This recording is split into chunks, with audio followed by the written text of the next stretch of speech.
இந்த மாதிரி விஷயத்தை ஃப்ரெஷ்ஷாக கொடுக்கணும்னு நினச்சா சில விஷயங்களை சாக்ரிஃபை பண்ணி தான் ஆகணும்.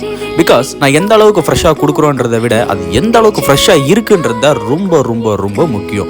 என்னோட ப்ராசஸ் எப்போவுமே பார்த்தீங்கன்னா நைட்டு 10லேருந்து 12 மணி தான் இருக்கும், இல்லைன்னா 1 to 2 தான் இருக்கும். அப்போ எப்படா தூங்குவேன் அப்படின்லாம் கேட்காதீங்க.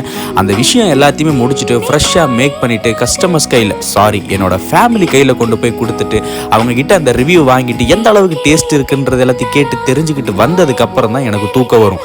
கண்டினியூவிட்டியாக ஆர்டர் வந்துருச்சுன்னா அந்த தூக்கம் கூட இருக்காதுங்க. மறுபடியும் வேலையை ஸ்டார்ட் பண்ண ஆரம்பிச்சிடணும். அப்போ தான் நம்ம அடுத்தடுத்த கோலுக்கு போக முடியும்.